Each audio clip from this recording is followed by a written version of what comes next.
All right. Well, so right now I am a software engineer with Intrepid Studios working on Ashes of Creation. Uh, Previously, I was on EverQuest. There's probably the bot will tell you specific dates and stuff, but I started back on Luclin. Sean and I were actually both in the GM pit together back in the day, on the same team. Yep. And then worked up doing apprentice work, sort of as a overtime gig. It's like 10 hours extra a week. Well, at least that's what they paid us for. I'm sure we did actually quite a bit Yeah, more than that. that was the thing. Like we got paid 10 hours extra, which to be honest, what we were getting paid and where we were living, 10 Uh-huh. extra hours was actually good. Oh yeah. Like I was Yep. happy about that. Yeah. But we worked like it, I mean, double, triple that easy. It had to have Yeah. been. Well, they did start paying us. They started paying us for all the hours when we were actually officially on the team. It was that sort of Oh, weird gap where we were just like still working in the pit, but also writing quests and stuff at night. So, yeah, it was weird because the overtime that we got, like once we were pulled up there, like once crunch started on Luclin and we were getting like paid for all the hours, I still think there's probably a cap, but um, probably. if I remember the pizza arguments and stuff, like I remember Abashi going, "No Uh, more pizza." Oh, Hobart was like, "Just order some freaking pizzas," and we're hungry. He's like, "Well, it's coming out of your royalties." It's like, like, fine, sure, yes, fine. get his food. Oh, but then Jalbert ordered chicken wings. Like he didn't know not to order chicken wings. That Well, just popped into mind. Like well, someone I asked, think, "What do you want?" yeah, I think was that what happened? Jeremy ordered chicken wings he wasn't supposed to. No, I someone just was like, remember, "What do you want?" And I think he was like, "I want chicken wings," right? And then yeah. somebody walked around and was like, "What is this? The Apprentice has chicken wings? What did that cost?"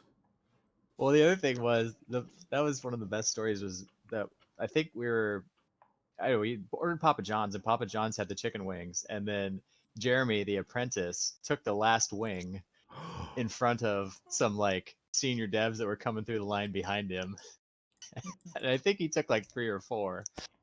So that, Uh, and then he was the wing commander for the rest that's of what it time. was. That's what Yeah, he didn't order. He just dared take it. I think that's what it was. Yeah, something like that. That was back in the day when we were in CS, and I'm not trying to bust anybody out. It wasn't everybody, but there was at least one designer who wound up being a friend later on. But when he walked through the CS pit and like turned to look to see who it was, he's like, "Customer service, do not look at me." They're like, "Don't look at him, man. He's he's a designer." Oh man, it's like that movie, Grandma's Boy. There are Yes, definitely pieces of that movie that are way too close to reality. yes.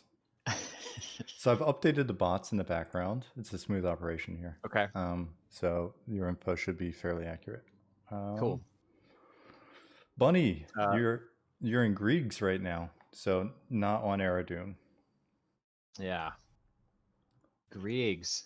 Yeah, that's at all the random appearance mobs and random abilities and all that stuff. Is that still like that? I can't remember if we I haven't been in there in modified so that at long. some point. I mean, there's a bunch of like hard code stuff to make that work. It was one of the few zones in the game that actually had specific code for that zone number. Yeah. Yeah, it'd be weird for it to come Crazy. out. I mean, I guess if it was super broken, then I could see why it would come out. But Yeah, I think we just kind of didn't touch it because we never really did much Luclin revamp stuff. I guess there's a few maybe, but for the most part, I don't think we touched it. but yeah, But yeah, so that was sorry. I was on the apprentice team there for a while for Luclin, and then I got pulled on the team full time for Planes of Power. Um, I don't know how they gave us the reins on that one, but they sure did. Um, no one else was there to take them. I guess that's what it was. I guess like, well, I guess you guys are in charge now. Mm-hmm. Um, so that was good. Yeah, that was great. We did a bunch of expansions after that. I was on the team all the way up through. I guess my last one was House of Thule, and then I got pulled on to EQ Next. People love Uh, House of Thule, if I'm not mistaken. I could have sworn there's been a lot of House of Thule. references in Love in Here, or am I thinking of a different expansion?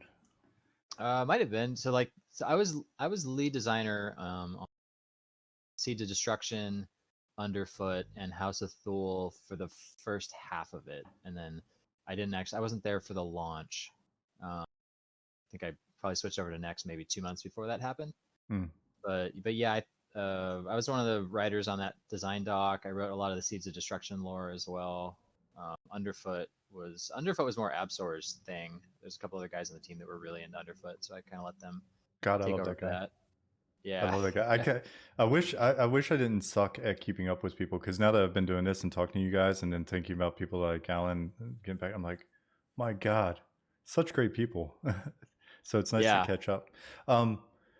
Just real quick in chat, Advent54, how does it make you feel that people still have a connection with this game after all this time? Uh, Extremely awesome, at least from my end. Oh yeah, totally. Yeah, Co was playing it last night.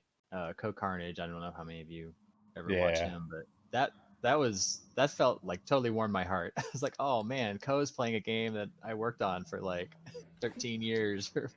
So that was pretty cool. I was amazed that I mean he must have played through level 50 characters like 4 or 5 times now, I guess, um, and streamed a bit of it. But yeah, it's crazy. Remember you, Sean, had said at some point way back in the day, it's like, yeah, we're just gonna hang out here and retire on EverQuest if we feel like it. It's like we that was my totally could have done thought. that. That Yeah, was my thought. Like, even back definitely then, could dude, have. Yeah. with WoW coming out and stuff like that, it's like, it's just different. And we have a lot of work to do. There's a lot of shit that, you know what I mean? Like, but my Hmm. belief is, well, I mean, it's been 20 years. In theory, Yeah. old school retirements for 20 years, right? Could have retired off one Yeah. game. Um, I mean, in a situation that people didn't get yoinked off the team and put on other teams suddenly, then Right. Yeah. I mean, some of those guys are still there, right? Absor has been there for. I mean, he's been involved in EverQuest for 20 years now, right? Because he yeah, was the one of the early first community managers. yep, Uh, Carracker's still there. yep.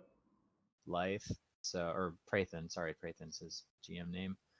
Um, Ed Harden's been there forever. I think he showed up after you were gone. You might not know Ed, but Ed's been there No, for probably 14, 15 years, I maybe. thought wasn't Ed in like QA or CS early on? Ed, I believe he started in QA. I might be Okay, remembering wrong, but because a guy that I've met, super awesome QA guy that's helped me with the last company, and then we stay in touch. And, like freelance QA guy who's been doing it for like 30 years. Um, when he saw SOE on my CV, he's like, "Oh, I know some folks," and then he was like, "You know, Ed." Blah, blah, blah. Immediately, it was like all names. You know, Tony Rado.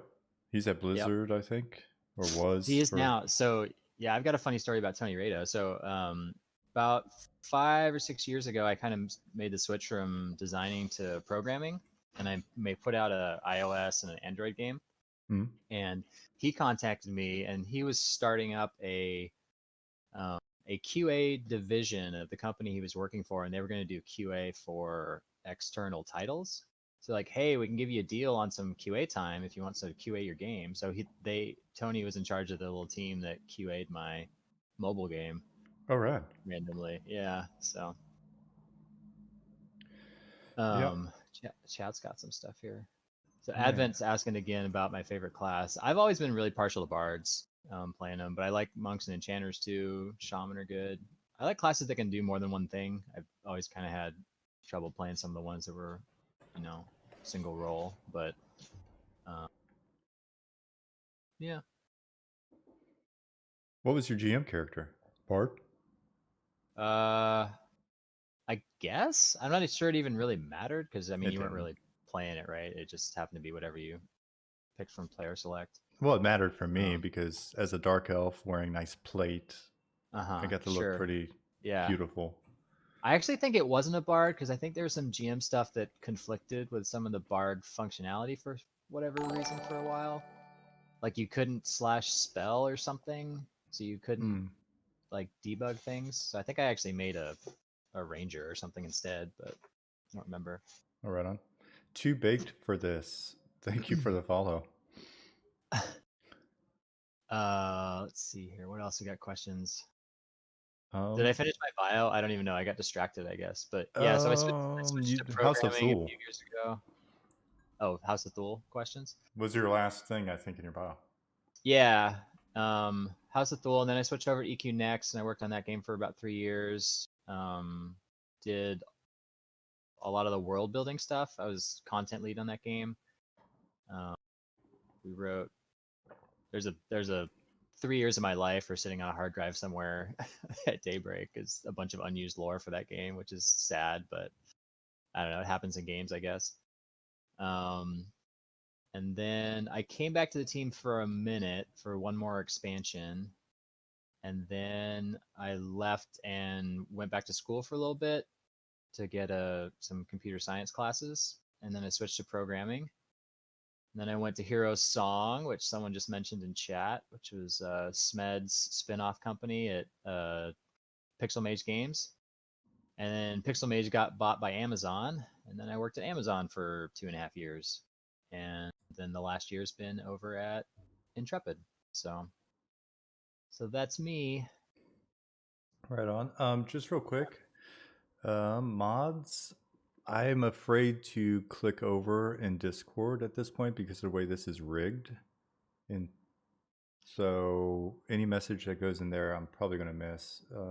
I guess if anything critical pops up, just post it or shoot me a whisper.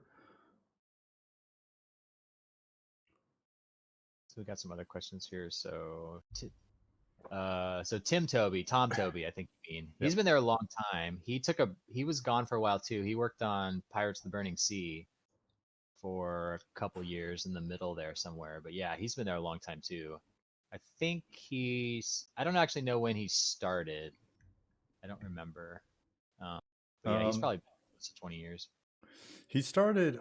He may have started Pop, but he was definitely there for Legacy of Ykesha because of the Froglocks, Yeah, that's right. the new So he must have been Froglocks. before that too. I think was he working on one of the other games before that? Like It's like one of the other Sovereign or projects? something, like one of the Maybe. other. Yeah, something like that. Because we I got a don't know. few I'd have to people ask when him. things got canceled. Yeah. He'd probably come. Actually, I don't know if he can come on these since he's still actually there. He might not be able to come on and talk so much. But yeah, he's still over at Daybreaks / Darkpaw. My favorite spell I ever created. Oh man, there's a lot.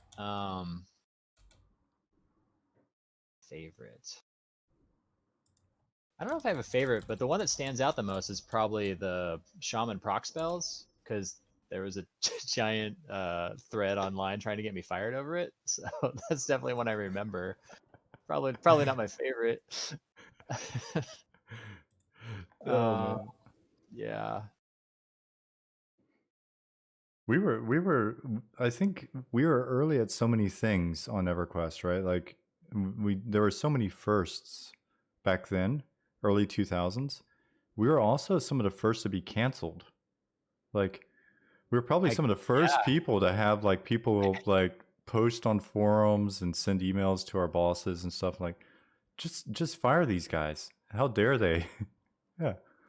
I do often. I mean, not that this is really all that important, but I do wonder how many Twitter followers I would have and how different my online presence would be if that would have all been around Oh, when EQ was big, right? Like if that would have been around when Pop was out, when that whole Fire Raitan thing happened, like what would my online, existence be like? It'd probably be totally different. I'd probably be scared to do stuff like this, just because who knows what's gonna happen.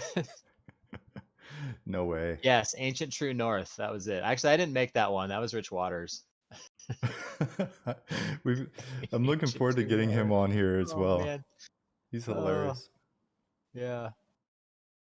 I'll think Let's about that see. favorite spell. Maybe something will come up in another conversation. But Be thinking about favorites. They yeah. tend to come up as Uh questions. huh. I'm still trying to figure it out. Um, let's see. Someone says they've seen your corpses around Brighton. Yeah. No, you You're on definitely your have. game? If you're on, yeah, if you're running around North Row, then I've probably got a few that you've run by. That's for sure me. Doobie Lee, wait, is Ancient True North a real thing? Well, so I don't know how many people do people know the story about Ancient True North? I don't remember which spell it was, but there was some spell that somebody they somehow hacked into getting, like someone show EQ'd the item into existence or something, the scroll to scribe the spell they weren't supposed to get.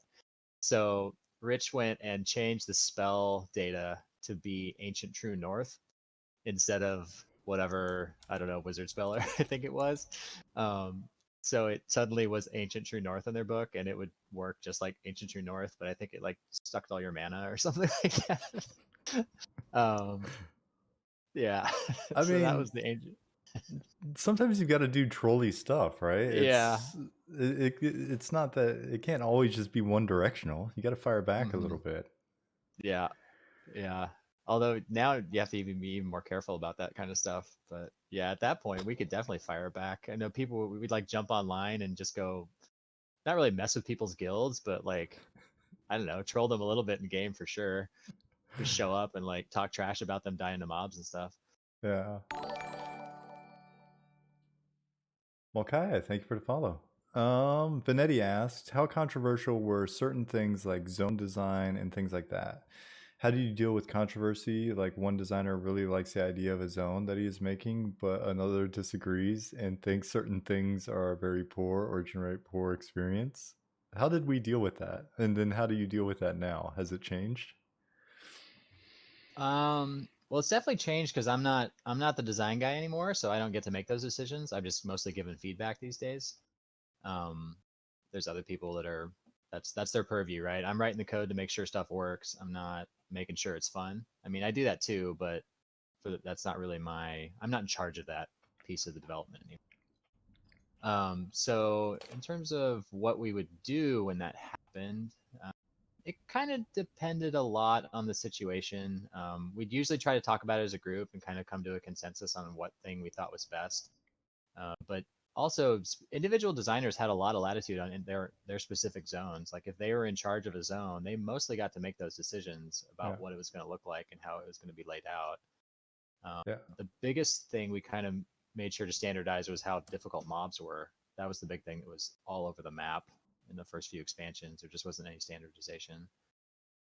Yeah, that was a weird process. I remember a design meeting on Luclin that was super late, and I'm not sure if you were there for it or not, but for some reason I would think that you were. I It, I think I know the meeting you're you know talking the about. meeting, So right? The meeting yes, where everybody had to come in with their zone design or their items. They had to come in with their itemization to discuss itemization. it was for the raid rewards. And yeah, and it was all over the place, and then everybody just started tearing into each other, and some designers were like, what, like, I don't even raid, what are you talking about, like, how am I supposed to know this? And so that kind of Yeah, brought the problem to light. yeah. That meeting was great because there were, well, so many personalities. First off, like that early group, and like we were such a scrappy studio at that point. Like it was definitely like the garage band version. Like there's a lot of Spinal Tap moments in that group. Hmm. Um, but yeah, that particular meeting, like one of the designers, like, I don't even raid. I have no idea how hard this should be. I just conceptually no idea. We're like, well, like lore wise, how difficult should this dude be in terms of, like, is this guy stronger than a dragon? Is he less strong than a dragon? And then we kind of got somewhere that way. Yeah. So a lot of that stuff was just how to frame the question for that person. Um, and then all the like funny items that a particular person brought into that meeting. I don't remember that. I don't remember the details, but I remember the person. Well, I think Jenny's two-tone breastplate came out of Oh that yeah, meeting. and with the Yeah, stats. 8, 6, 7, 530, wisdom Yeah, 9, yeah. charisma. Yeah, it's So pretty good. what's up, Dustbolt? Yeah, but then after that, it was, I think a lot of things started to get more formalized when we kind Yeah, of totally. were handed pop. And then it was like we had a new producer, we had basically a new team that didn't fully understand how the last teams did anything process wise or whatever, right? Like how did they Hmm. schedule? How did Yeah. they do early design meetings? Any of that? Well, Um, we also had no context because none of us had previous jobs. So we're like, right. this is just how it works, I guess. Yeah, we had no industry jobs before that. It was like Hmm. I was at a skateboard park and Yep. then customer service, and now we have to put a box on a shelf at like Best Buy in 8 months. Yeah, so I think we got lucky there because then we just started doing like what Fister was like, all right, well, I want a schedule of a schedule if you can't figure out the schedule. Tell me when you'll have the schedule, right? And like we actually started to get processes Yeah. kind of And John emerging. Lawrence too. Yeah. And then yeah, John Lawrence was amazing at that, plus Hmm. keeping us kind of about positivity, guys. Yep. Um, and so and then the design meetings, it was like we were all just kind of throwing it together. So it was highly collaborative. It wasn't like everybody go do your thing. It was more like, all right, everybody bring your ideas, and then we just figured out a way to pick the best stuff. Yeah, totally. Like I don't even remember which ideas were whose, right? Like I Exactly. don't, all that stuff just came out of that room and it didn't really matter who said On the stream though, most of the cool ideas were mine. I'm noticing a trend. it. Yeah, definitely. Clockwork 32, thank you for the follow. Let's see. I want to scroll up. There were a couple questions. Hmm. I'll find and Sure. read. Um, Ryler asked, Ryan, are you allowed to talk about any of the lore from EQ Next? I can talk about a decent chunk of it. I mean, the parts that were public, right? Like we did a pretty good breakdown of what it was going to be at the fanfare, so that kind of gave a high level overview. And I'm sure that video is still floating around somewhere on YouTube. I think it's like probably the 2013 fanfare, maybe. Hmm. Um, and there was also a series of short stories that we published with some authors that go into the lore quite a bit. But it was sort of the reboots were really in vogue at that point, right? So everyone was talking about, oh yeah, you just take an old IP and kind of rejigger the characters, kind of come up with new stories for them to Hmm. do. For me, my inspiration on that stuff was always the Marvel Ultimates sequences, because they took characters I was very familiar with, like X-Men. The Ultimate X-Men series was the one I read the most, probably. And it's all characters but they're in totally different situations and totally different stories.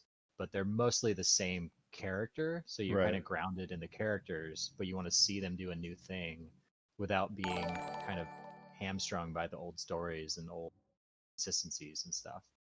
Right So on. that's what Yeah. we were doing. Um, yeah, I wish we could do something with it. I wish that would come to light in some capacity because I thought a lot of that stuff was really cool. Well, of course I do since I wrote Yeah. it. Well, and I mean, you never know. Anything's possible. One of Yeah. these years. Zayd God rating with 79 people. Welcome. Oh dear. Raid cap is 72. Zerged. You're getting zerged, Ryan. Oh no. We'll have to instance you. That's awesome. This is definitely the most people I've ever talked to online like this. I guess Yeah. maybe some of the fanfares had more people in the audience, but it was pretty close. I don't know. Yeah, fanfare is bigger audience, but here it's different, man. Yeah, It's totally. interesting having that many people in a room. It's probably about to speed up, so we'll try to hold on to questions, Hmm. folks. If we miss a question, I know we've got the ability to scroll up, but maybe only so far. So if we miss something, don't feel bad if you re-ask it. So definitely not a pro at this. I know we've got mods that are helping, Scorn, Vice, Bunny. So we'll try to grab it. Yeah, I also hang out in Sean's channel quite a bit. So Yeah, if you've got questions, I'm usually kind of lurking in chat. he's So in our feel free to guild. come up. He's in our channel. So above board. Thank you for the follow. Um, Doobie Lee asked, when did Show EQ become popular enough for devs to put invisible men with rude names? I think they're two separate things. Show EQ I mean, was kind of always a part of my life as a designer. I never knew an EQ without it. Yeah. Yeah. Invisible men were just the way we hack stuff, and so sometimes you give them rude names for shits and giggles.